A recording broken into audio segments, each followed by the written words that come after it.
하나님을 대신하리까라는 제목으로 함께 오늘 말씀을 나누도록 하겠습니다. 제가 담당하는 청소년부가 최근에 겨울 수련회를 잘 진행했고 잘 마쳤습니다. 겨울 수련회 강사가 이번에 저였습니다. 그래서 이게 웃을 일은 아닌데 저였습니다. 그래서 이제 아이들과 꿈에 대한 주제를 좀 가지고 교환을 만들고 세 번의 말씀을 좀 나눌 기회가 있었습니다. 그래서 그때 이제 말씀을 준비하는 과정 가운데 좀 요셉의 이야기를 조금 더 자세하게 볼 기회가 있었습니다. 그리고 또 저의 개인적인 묵상 가운데 요셉을 계속 좀 봐오던 그 차에 제 금요기도의 순번이 돌아왔습니다. 그래서 오늘 요셉의 이야기를 좀 준비해서 가지고 왔습니다. 그래서 오늘 우리가 함께 읽은 이 부분이 요셉의 이야기의 이제 끝부분에 해당이 됩니다. 그러니까 마지막 부분에 이제 해당이 되는데, 이제 오늘 이 부분과 또 요셉의 전체적인 이야기들을 오늘 함께 좀 나누려고 합니다. 오늘 말씀 가운데 우리 성도님들에게 두 가지의 은혜가 꼭 있었으면 좋겠습니다. 첫 번째는 하나님을 대신하지 않는 은혜가 우리 성도님들에게 꼭 있었으면 좋겠고, 두 번째는 하나님에 대한 전적인 신뢰가 다시 한번 살아나는 오늘 이 밤 되었으면 좋겠습니다. 그래도 오늘 이 금요기도회에 오실 성도님들이면 그래도 요셉 이야기를 대략적으로는 전 아실 거라고 믿고 있습니다. 그래서 한 가지의 좀 질문을 드리려고 합니다. 대답하지 마십시오. 어떤 질문이냐면, 우리 성도님들 생각하시기에 요셉의 이야기를 이렇게 전체적으로 좀 머릿속으로 생각을 했을 때 어떤 부분이 좀 제일 요셉의 신앙 가운데 위기였다는 생각이 드십니까? 뭐 여러 부분이 있겠지만 저는 대표적인 두 부분을 우리 성도님들이 머리로 딱 떠올리시지 않을까라는 생각을 합니다. 첫 번째는 요셉이 형들에게 뭐 할 때? 팔려갈 때 라고 저는 생각이 좀 들어요. 요셉은 뭐 다 아시는 대로 야곱의 아들이었습니다. 근데 그냥 아들이 아니고 사랑을 많이 받는 아들이었어요. 그래서 형들보다 더 좋은 옷을 입었어요. 근데 이 요셉이 어느 날 꿈을 꿉니다. 두 가지 꿈을 꾸는데, 첫 번째는 형들의 곡식단이 형들에게 뭐하는, 자신에게 뭐하는? 절하는, 요셉의 곡식단에 절하는 꿈을 꿔요. 두 번째는 해와 달과 11별이 요셉에게 절하는 꿈을 꿉니다. 근데 요셉이 순진했던 것 같아요. 그러니까 그 얘기를 형들에게 가서 뭐예요? 고지고대로 이야기를 하는 거. 아마 자랑하듯이 이야기하지 않았을까라고 생각을 좀 해보게 되는데, 그 얘기를 들은 형들이 당연히 좋게 생각할 리가 없죠. 아버지의 마음도 독차지한 요셉이 그런 꿈을 이야기하니까 시기해서 첫 번째 계획이 뭐였냐? 구덩이에 빠뜨려서 원래 죽이려고 했어요. 그러니까 죽이는 게 목적이었어요. 원래는 거기 물도 없고 아무것도 없으니까 빠지면 죽겠지. 근데 그 가운데 살리려고 했던 사람이 둘인데 누구냐? 르우벤과 유다였습니다. 그러니까 하나님이 르우벤과 유다를 사용하신 거예요. 그래서 어떻게 됩니까? 이스마엘 사람에게 팔리게 됩니다. 팔려서 어디 집에 가게 되냐면 보디발의 집에 가게 돼요. 바로의 친위 대장인 보디발의 집. 그러니까 이 부분이 성도님들 생각하기에 그래도 위기였지 않았을까라고 생각하실지 모르겠어요. 근데 저는 여기는 뭐 위기라고 하기에는 괜찮지 않나라고 생각을 합니다. 위기는 아니라고 생각해요. 여기는 뭐 힘들 수는 있었겠지만 신앙적인 위기는 아니었다고 생각합니다. 그럼 그 다음 부분을 좀 보면, 그렇게 팔려간 보디발의 집에서 요셉이 어떻게 합니까? 일을 잘했어요.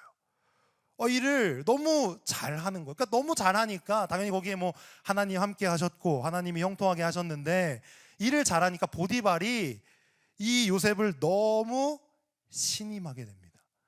그래서 이제 맡기다 뭐 다 맡겨요. 어느 정도까지 맡기냐면 창세기 39장 6절을 보니까 이렇게 좀 이야기를 합니다. 주인이 보디발이죠. 그의 소유를 다 요셉의 손에 위탁하고 자기가 먹는 음식 외에는 간섭하지 아니하였더라. 그러니까 자기가 먹는 음식을 빼고 맡겼다는 건 맡길 수 있는 모든 것을 요셉에게 맡길 만큼 요셉이 보디발의 신임을 얻었다. 그러니까 일을 잘한 거예요. 근데 그러니까 문제가 될 만한 그 내용이 9절이 어디냐? 이 6절의 마지막 부분이에요. 뭐라고 돼 있어요? 요셉은 용모가 빼어나고 뭐래요? 아름다웠더라. 그러니까 이 얘기가 뭐냐면 요셉은 멋지고 잘생긴 청년이었다는 겁니다. 그 옆에 있는 사람 잠깐 한번 이렇게 봐보세요. 이렇게 용모가 빼어나죠? 빼어날 겁니다. 하나님의 형상을 따라 지어진 그 모습이 아주 좋을 거예요. 그러니까 여기 있는 분들처럼 요셉의 용모가 어땠다? 빼어났다. 아름다웠다. 근데 거기다 뭐까지 잘해요? 일까지 잘해. 그러니까 얼마나 이 사람이 누가 봤을 때 뭐 100점짜리라고 말해도 크게 뭐 과언이 없는, 뭐 하나의 흠을 잡자면 뭐 히브리 노예 정도. 근데 이 요셉이 누구의 마음을 빼앗았냐? 웬걸 보디발의 아내의 마음을 빼앗은 거예요. 그러니까 이 보디발의 아내가 이 요셉에게 유혹을 하기 시작합니다. 뭐 하자고? 나랑 같이 동침하자. 우리 여기 다음 세대 아이들인 친구들 있는데 귀를 좀 잠시 막아도 될 것 같아요. 그러니까 같이 자자고 얘기한 거예요. 나랑 같이 잠자리를 하자라고 유혹을 하기 시작했습니다. 근데 그 유혹 가운데 이 요셉이 보인 반응이 뭐냐면 창세기 39장 9절에 이렇게 말씀합니다. 우리 같이 한번 읽도록 하겠습니다. 시작. 이 집에는 나보다 큰 이가 없으며 주인이 아무것도 내게 금하지 아니하였어도 금한 것은 당신뿐이니 당신은 그의 아내임이라. 그런즉 내가 어찌 이 큰 악을 행하여 하나님께 죄를 지으리이까. 아멘. 여기 보니까 요셉의 반응이 뭐냐면 이 집에 나보다 큰 이가 없대. 이걸 절대 와 요셉 진짜 교만하다 생각하시면 안 되고, 사실 그러니까 그만큼 보디발이 요셉을 신임한 거예요. 근데 아무것도 금하지 않았는데 한 가지 딱 금했대요. 그게 뭐예요? 자신의 아내. 그러니까 보디발의 아내는 금했다라고 표현을 합니다. 그러니까 내가 어찌 하나님 앞에서 이 큰 죄악을 범할 수 있겠냐라고 요셉이 뭐예요? 거절하는 거예요. 근데 저는 이 장면을 보면 함께 떠오르는 장면이 있습니다. 뭐냐면 에덴 동산에서 하나님이 아담과 하와에게 했던 그 명령이 떠올라요. 창세기 3장 16, 17절을 보니까 이렇게 말씀을 합니다.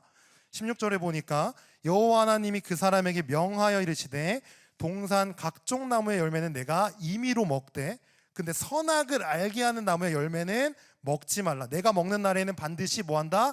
죽으리라 하시니라 라고 말씀하셨어요.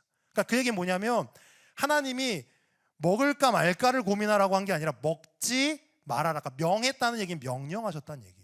그러니까 아담과 하와에게도 명령하셨어요. 그 사람에게도 뭐 하는 걸? 선악을 알게 한 나무의 열매를 먹지 말라. 그러니까 하나님이 왜 그렇게 하셨냐면 창조주와 하나님과 사람 사이에 하나님이 선을 그어놓은 거예요. 그러니까 이 선을 뭐 하라? 넘지 마라 얘기하신 거예요. 근데 아담과 하와는 그 선을 어떻게 했어요? 넘었어요. 넘으려고 했어요. 그 자리를, 하나님의 자리를 대신하고 싶어 했어요. 그러니까 죄악이죠. 근데 오늘 요셉은 그거를 넘지 않았습니다. 그 죄를 범하지 않았어요. 그러니까 이 보디발의 아내가 유혹이 거기서 끝나냐? 끝나지 않아요. 매일같이 찾아와서 뭐 하자? 나랑 같이 동침하자. 나랑 같이 잠을 자자라고 얘기합니다. 39장 10절에 보니까 이렇게 얘기합니다. 여인이 날마다 요셉에게 청하였으나 요셉이 듣지 아니하여. 여기 보여. 날마다 청했대요. 뭐를? 동침하자라고 청한 거예요. 근데 요셉이 듣지 않았습니다.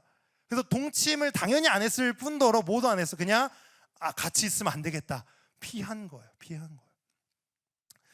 생각해 보세요, 성도님들. 만약에 우리 회사에 나보다 높은 직급에 있는 남자 혹은 여자가 매일같이 나에게 이렇게 유혹해 온다라고 했을 때 이 상황은 너무 힘든 상황일 거예요. 근데 요셉은 그 가운데 아주 굳건하게 뭐 합니까? 피합니다. 우리가 이렇게 성적인 유혹이 우리에게도 올 때가 있어요. 올 수 있습니다. 근데 그때 우리가 성경이 말하는 건 맞서기를 말하는 게 아니라 뭐 하라? 피하라고 말합니다. 이건 뭐 남자건 여자건 상관이 없어요. 성적인 유혹이 올 때 성경이 우리에게 지침하고 권하는 건 피하는 겁니다. 오늘 요셉처럼 말입니다. 그렇게 요셉이 계속해서 피하니까 보디발의 아내가 뭐예요? 술을 써요. 사람이 없을 때 다시 한번 이 요셉을 유혹합니다. 근데 어떻게 해요? 넘어가지 않으니까 결국에는 이 요셉에게 누명을 씌워서 어떻게 돼요? 요셉이 감옥에 가게 되는 일이 벌어져요. 근데 이 부분을 이렇게 제가 보다가 이상한 거예요. 뭐가 이상하냐? 저는 그 생각을 잠깐 해보셔야 돼요. 뭘 해보셔야 되냐? 요셉의 신분이 뭐예요 지금? 뭐가 있습니까? 노예입니다, 노예. 근데 예를 들어 내가 어떤 집의 주인이야. 근데 내 노예가 내 아내를 혹은 내 남편을 뭐 했다? 범했다라는 얘기를 혹은 범하려고 했다는 얘기를 내가 들었어요. 그러면 성도님도 어떻게 할 것 같으세요? 오케이, 감옥으로 가서 뭐 감옥살이 해라라고 하겠어요? 근데 제가 생각했을 때 좀 더 합리적인 생각은 뭐예요? 죽이는 거예요. 죽이는 거. 근데 보디발이 죽이지 않았다는 얘기는 뭐냐면 두 가지를 좀 생각해 볼 수 있는데, 그만큼 요셉을 뭐 했다? 그러니까 믿었다. 요셉은 절대 그럴 사람이 아니야. 그리고 두 번째, 보디발의 아내가 그리 현숙한 여인은 아니었던 것 같아요. 그러니까 보디발도 아는 거예요. 그러니까 이 요셉도 알고 내 아내도 아는데 요셉이 그럴 사람은 아니야 라고 생각했으니까 그 합리적인 생각 안에서 감옥을 간 거예요. 근데 여기도 저는 크게 뭐 위기라고 생각하진 않아요. 근데 이 감옥에 가서가 문제입니다. 가서 뭐가 문제냐면, 가서 누굴 만나냐면 이제 요셉이 오고 그 위에 이제 술 맡은 간원장과 떡 맡은 간원장이 감옥을 와요. 근데 오는데 그 술 맡은 간원장과 떡 맡은 간원장이 왕의 음식과 왕의 음료를 맡은 거예요. 그만큼 신임을 맡고 높은 자리에 있는 사람이 어쨌든 왕의 마음을 상하게 해서 그 감옥에 온 건데, 이 사람들이 와서 뭐래? 꿈을 꿉니다. 근데 꿈을 꿨는데 꿈이 해석이 안 되니까 요셉이 뭘 해줘요? 해석을 해주는 거예요. 근데 이 해석이 두 개가 갈려요. 그러니까 일단 떡 맡은 간원장의 꿈의 해석은 뭐예요? 이 사람은 며칠에 죽는다예요. 근데 술 맡은 간원장의 해석의 꿈은 뭐예요? 이 사람은 며칠 내에 복직된다. 다시 바로가 부를 거야. 그러니까 요셉이 그 꿈을 해석해주면서 이렇게 얘기합니다. 40장 14, 15절에 보니까 이렇게 말씀하세요. 우리 같이 한번 두 절 말씀 읽어보도록 하겠습니다. 시작. 당신이 잘 되시거든 나를 생각하고 내게 은혜를 베풀어서 내 사정을 바로에게 아뢰어 이 집에서 나를 건져 주소서. 나는 히브리 땅에서 끌려온 자요 여기서도 옥에 갇힐 일을 행하지 아니하였나이다. 아멘. 요셉이 꿈을 해석했는데 이 사람이 복직될 거라는 걸 해석을 하니까 말하는 거예요. 나는 히브리 땅에서 왔는데 억울하다. 나 억울하게 옥살이 왔으니까 바로에게 갔을 때 나를 뭐 해달라? 기억해달라라고 얘기를 하는 거예요. 그러니까 뭔가 상황이 좀 뭐해? 풀릴까 싶은데 그 참 성경에 딱 한 줄로 이렇게 얘기합니다. 23절. 술 맡은 간원장이 요셉을 기억하지 못하고 그를 뭐해요? 잊은 거예요. 우리 성도님들 고난이 힘듭니다. 고난이 왔을 때 고난을 막 또 왔어? 오케이, 잘 왔다, 좋다 할 만한 사람은 없을 거예요. 쉽지 않습니다. 고난이 왔다는 건 힘든 거예요. 근데 고난이 왔는데 그 가운데 진짜 힘든 상황이 언제인 것 같습니까? 저는 이 요셉 같은 상황이지 않을까 싶어요. 어떤 상황? 고난이 계속 될 때는 힘드니까 오늘도 힘드네, 오늘도 눈물 뿌려 기도하고 오늘도 버텼어요. 또 왔네, 그럼 오늘도 기도하면서 버티고 언젠가 하나님의 이 고난이 끝나겠지 라는 마음으로 버틸 수 있는데, 그렇게 고난을 당해 가다가 어느 날 고난이 좋은 일이 생길까 싶은 일이 생긴 거예요. 오늘 요셉처럼 이제 나 감옥에서 나갈 수 있나? 근데 뭔가 이렇게 줬다 뺏은 것처럼 감옥에서 나가지 못하는 그 이후의 세월이 2년입니다. 2년. 성경은 2년 이후의 이야기를 그 다음에 기록을 해요. 그러니까 술 같은 간원장이 잊은 거예요. 요셉의 마음이 너무 힘들지 않았을까 생각하면 감옥에서 나갈 수 있을 것 같은데, 내가 이 사람의 꿈을 해석해줬고 이 사람이 얘기해줬다면 내가 나갔을 텐데 못 나간 거예요. 잊은 거예요. 저는 이때가 요셉의 신앙으로서 첫 번째 위기였지 않았을까. 그냥 계속 고난 주시면 되지. 고난 주다가 그냥 2년 후에 건질 수도 있잖아요. 근데 왜 굳이 희망을 줬다가 그 희망을 꺾으시고 잊게 하시고 2년 후에 복직시키냐 이거예요. 이때가 처음으로 위기지 않았을까라고 저는 생각을 합니다. 두 번째 진짜 큰 위기. 그러니까 2년 후에 그래서 바로가 또 이번엔 바로가 꿈을 꿔요. 근데 그 꿈을 꿨는데 해석이 또 안 되는 거예요. 그래서 누가 해석을 합니까? 요셉이 해석을 합니다. 뭐예요? 7년 풍년, 7년 흉년이에요. 그래서 그 꿈을 해석해서 이제 우리가 아는 대로 요셉이 총리가 돼요. 근데 총리가 되고 나서 7년 풍년이 지나가고 이제 기근의 시절에 누구를 만나요? 형들을 만나는 거예요. 이때 요셉의 그 심정이 진짜 어땠을까? 감히 상상이 안 됩니다. 왜 감히 상상이 안 되냐면 시편 105편 17절에서 18절에 그 땅에 갔던 요셉에 대한 얘기를 좀 써놨는데 17절에 이렇게 먼저 말합니다. 그가 한 사람을 앞서 보내셨으며 요셉이 종으로 팔렸도다. 우리 18절 같이 한번 읽겠습니다. 같이 읽읍시다. 시작. 그의 발은 차고를 차고 그의 몸은 쇠사슬에 매였으니. 아멘. 여기 18절에 그의 몸은이라고 되어 있는 그 몸에 그 성경책 다들 갖고 오셨죠? 성경책 보면은 아마 각주가 돼 있을 거예요.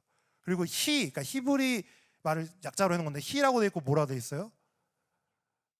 약이 아닐 텐데 혼이라고 돼 있을 텐데 혼이라고 돼 있어요. 혼이라고. 그러니까 히브리 말로 번역하면 혼이라고 단어가 번역이 되는 거예요.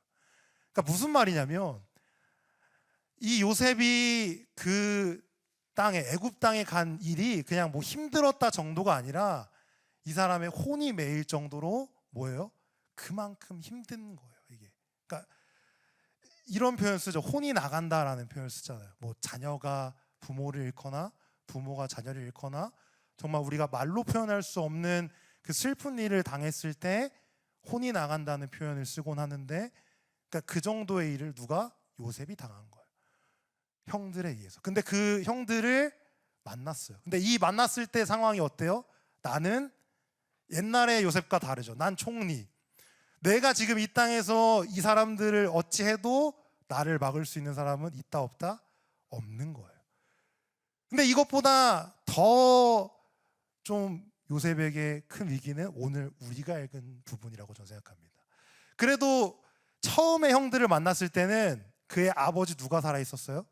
야곱이 살아 있었어요. 그러니까 중재해 줄 수 있는 사람이 있는 거예요. 근데 오늘 우리가 읽은 이 창세기 50장에서는 이제는 야곱이 죽은 후의 이야기예요.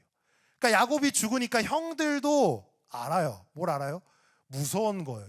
이 요셉이 이제 아버지도 죽었겠다. 우리가 지었던 그 악행으로 말미암아 우리를 어찌할지 모른다라는 그 뭐예요? 무서움이 있는 거예요. 여러분들 죄가 이렇게 무섭습니다. 그냥 죄를 한번 지었다 해서 그냥 끝나는 일이 아니고 그 죄가 계속해서 우리의 삶에 우리의 신앙에 우리의 믿음에 뭘 줘요? 영향을 주는 거예요. 오늘 이 요셉의 형들처럼. 그러니까 이 형들이 한 가지 수를 써요. 어떤 수를 써요? 50장 16, 17절을 보니까 이렇게 말해요. 요셉에게 말을 전하 이르되 당신의 아버지가 돌아가시기 전에 명령하여 이르시기를 뭐라고 했냐?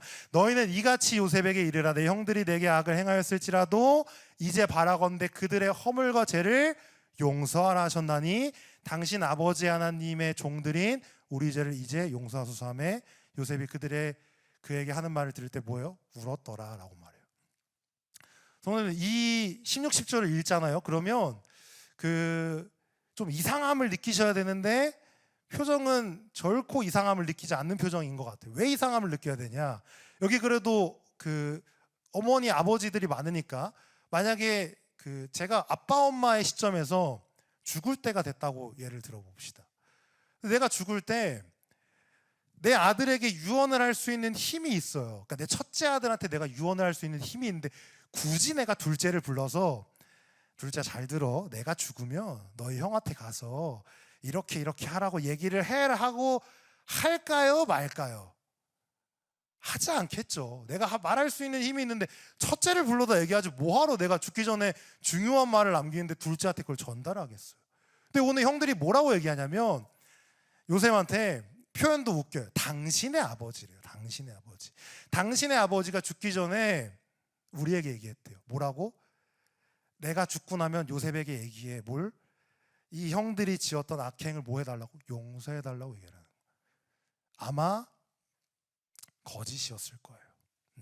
형들의 죄로 인해서 무서움을 느낀 자신들이 지어낸 거짓이었을 거예요. 네, 저는 그렇게 생각합니다. 근데 이거를 저만 안 게 아니라 누가 안 거예요? 요셉도 안 거예요. 그러니까 그들이 말할 때 그 말을 듣고 요셉이 뭐예요? 울었어요. 아직도 그 죄에서 벗어나지 못하는 형들을 보면서 아직도 그 죄에 빠져서 무서워하며 지금 이 얘기를 자신에게 전하는 형들을 보면서 이 요셉은 뭐 한 거예요? 운 거예요. 근데 그 다음에 18절이 더 마음을 칩니다. 우리 50장 18절 함께 한 목소리 읽도록 하겠습니다. 시작. 그의 형들이 또 친히 와서 요셉의 앞에 엎드려 이르되 우리는 당신의 종들이니이다. 아멘. 이 형들이 그 다음에 뭐 하냐면 요셉의 앞에 와서 동생이잖아요. 엎드려서 뭐래요? 우리는 당신의, 그러니까 너의 종이 아니에요. 당신의 종이라고 표현해요. 그러니까 살려달라는 거예요. 살고 싶다는 거예요. 그러니까 이 모습을 본 요셉이 얼마나 마음이 아팠겠냐. 그러니까 운 거예요. 근데 이 장면이 왜 요셉의 위기라고, 저는 위기였을 수도 있다고 얘기를 하냐면, 여러분 생각을 해봅시다. 내가 나의 삶을 시궁창으로 쳐 박았던 사람을 만났어요. 근데 그냥 만난 게 아니고 내가 이 사람들에게 복수를 한 번 하고 두 번 하고 계속해도 나를 막지 못할 내 힘이 생긴 상태에서 내가 만났어요. 이제는 중재할 수 있는 사람도 없어요. 그러니까 내가 이 사람들을 어떻게 해도 나를 막을 수 있는 사람은 없는 거예요. 이 시점에 요셉이 형들을 다시 대면을 한 거예요. 성도님들은 만약에 이 이야기가 내 얘기라고 하면 나는 요셉의 위치에 왔을 때 복수하지 않을 거라고 자신할 수 있으십니까? 저는 자신하지 못하겠어요. 제가 운전을 시작한 지가 한 4년 정도 됐는데, 제가 그전에는 절대 공감하지 못하던 게 있어요. 뭐냐면 운전을 할 때 그렇게 화가 많이 난다는 얘기를 저는 공감하지 못했거든요. 진짜 공감을 못했어요. 왜? 운전을 안 해봤으니까. 아니 그냥 그거 뭐 차 있으면 얼마나 좋아요. 그 좋은 차를 가지고 왜 그렇게 운전을 하다 화를 내나라고 생각을 했는데, 제가 이제 운전을 매일 교회도 오고 뭐 여러 가지로 운전을 하다 보니까 진짜 화가 나는 거예요. 그러니까 제일 화날 때가 언제냐면, 이렇게 잘 달리고 있는데 어느 날 갑자기 차가 이렇게 그냥 들어와요. 뭐 그냥 나는 보지도 못했는데 뭐 이렇게 깜빡이 켰다고 뭐 이렇게 막 들어옵니다. 그러면 제 속에서 진짜 화가 나요. 어떤 화가 나냐면, 박을까? 아니 박을까? 근데 그 성도님, 박을까라는 생각이 차마 얼마 가지 못합니다. 왜냐? 박았을 때 어떻게 해요? 일단 돈은 어떡할 거야? 돈이 없어요. 일단 돈은 없고, 또 돈만 없어요. 박았을 때 또 뭐 해야 돼요? 또 막 이렇게 처리해야 되잖아요. 그러니까 죄송하다, 제가 너무 화가 나서 박았다라고 말할 수는 없고, 그러니까 뭐 어떻게 해요? 내가 처리할 힘이 없는 거예요. 그러니까 힘도 없고 돈도 없고, 그러니까 뭐예요? 참는 거예요. 네. 보통 그렇지 않습니까? 우리가 참는 이유가 진짜 내가 참을 수 있어서 참기보다는 내가 이 일을 저질렀을 때 뭐예요? 수습할 수 있는, 그 뒤를 감당할 수 있는 힘이 없으니까 참지 않습니까? 저의 이야기인 것 같지는 않습니다. 저도 그래요. 누구의 말 한마디로 기분이 좌지우지 될 수 있는 죄인인 저와 우리 성도님들인데, 때론 옆에 있는 말 한마디에 뭐 우리 교역자분들, 우리 뭐 장로님들, 권사님들, 집사님들, 뭐 누구의 말 한마디에 좌지우지 되는 우리의 기분이고 우리의 마음인데, 그런 우리가 요셉처럼 복수하지 않으리라고 자신할 수 있는 자가 누가 있겠습니까? 근데 요셉은 하지 않아요. 그리고 정말 멋진 말합니다. 전 이 말이 너무 멋있어요. 50장 19절 우리 같이 한번 읽읍시다. 50장 19절 같이 읽겠습니다. 시작. 요셉이 그들에게 이르되 두려워하지 마소서, 내가 하나님을 대신하리이까. 아멘. 요셉이 복수하지 않고 그 형들 앞에서 한 고백이 뭐예요? 내가 하나님을 대신하리이까. 이 말은 많은 걸 담고 있지만 한 가지만 꼭 기억해 주셨으면 좋겠어요. 내가 고생하고 감옥 가고 힘들고 내가 혼이 묶일 만큼, 혼이 정말 흔들릴 만큼 힘들었던 그 상황이 누구의 손에 있다? 하나님의 손에 있다. 그거를 요셉은 안 거예요.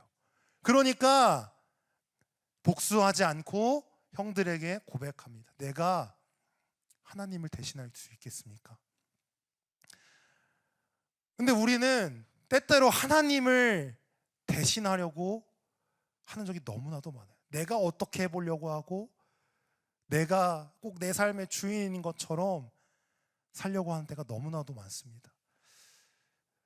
제가 20살 때부터 정말 좋아하는 찬양이 있어요. 그러니까 저에게 누군가가 어떤 찬양을 제일 좋아하세요라고 물으면 저는 단연코 이 찬양을 이야기합니다. 주 이름 찬양이에요. 절대 오늘 제가 콘티에 개입하지 않았습니다. 예, 제가 뭐 넣어달라고 해서 넣은 거 아니에요.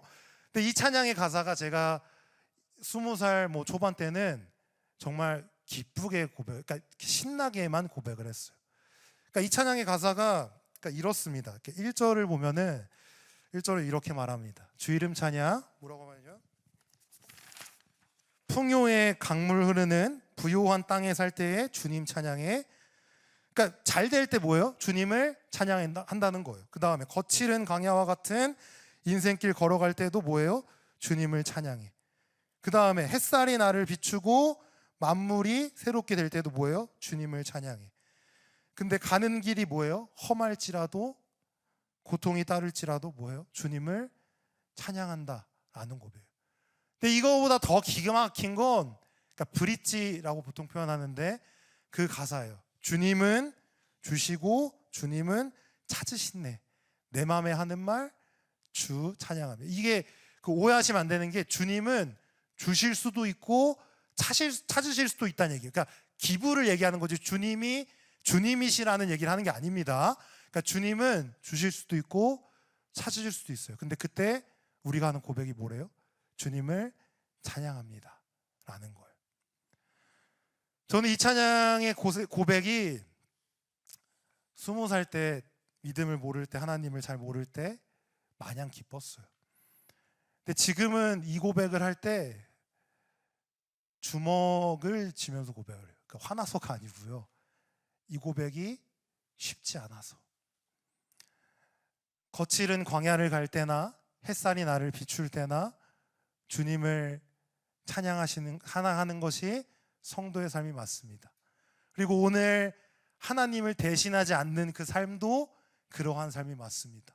어떠한 삶이 우리에게 와도 누굴 찬양해요? 주님을 찬양하는 것. 주님을 찬양할 수 있는 이유는 딱 한 가지입니다. 모든 우리의 삶이 주님의 손에 있기 때문에 그렇습니다. 우리 성도님들이 그러한 신앙인들, 그러한 믿음인이 되었으면 좋겠습니다. 어떠한 상황이 찾아온다 할지라도 이 상황이, 이 환경이 주님 손에 있다는 것을 기억하며 주님을 대신하지 않는 것, 주님을 결코 넘어서지 않고 주님을 뭐 하는 것, 전적으로 신뢰하실 수 있었으면 좋겠습니다. 이 창세기 50장은 요셉의 이야기의 마지막이기도 하지만 창세기의 마지막이기도 합니다. 이 창세기는 뭘로 시작을 하냐면 하나님을 대신하려 했던 아담과 하와의 이야기로 시작을 해서 하나님을 대신하지 않으려 했던 요셉의 이야기로 끝이 납니다. 우리 성도님들 어떤 사람이 되기를 원하십니까? 내 연약함, 내 부족함, 나의 나약함으로 인해서 주님을 대신하고 믿음을 저버리는 사람이 되기를 원하십니까? 아니면 여전히 나의 연약함, 부족함 있지만 그래도 주님을 믿고 신뢰함으로 주님과 동행하는 자가 되기를 원하십니까? 저는 우리 성도님들이 우리의 연약함이 있고 나의 나약함도 있고 나의 죄성도 있지만 그 모든 것 다 주님께 맡겨드리고 주님을 대신하지 않고 믿음으로 주님을 따라갈 수 있는 우리 성도님들이 되시기를 바랍니다. 우리 주님은 충분히 그렇게 믿고 따라가도 되는 분이 맞습니다. 우리 성도님들 아시지 않습니까? 우리가 주님을 대신하고 주님을 떠날 때에도 주님은 여전히 우리를 붙잡으셨고 오늘까지도 우리를 인도하신 주님이신 줄 믿습니다. 그 주님이 영원한 우리의 하나님 되십니다. 그리고 우리를 영원히 인도하실 줄 믿습니다. 오직 그 주님 따라가며 그 주님과 함께 동행할 수 있는 우리 모든 신일교회 성도님들 되시기를 간절히 바랍니다. 우리 마지막으로 시편 48편 14절 함께 고백하고 우리 함께 기도의 자리로 나아가도록 하겠습니다. 함께 고백합니다. 시작. 이 하나님은 영원히 우리 하나님이시니 그가 우리를 죽을 때까지 인도하시리로다. 아멘. 우리 하나님은 영원히 우리 하나님 되시며 우리를 죽을 때까지 인도하실 줄 믿습니다.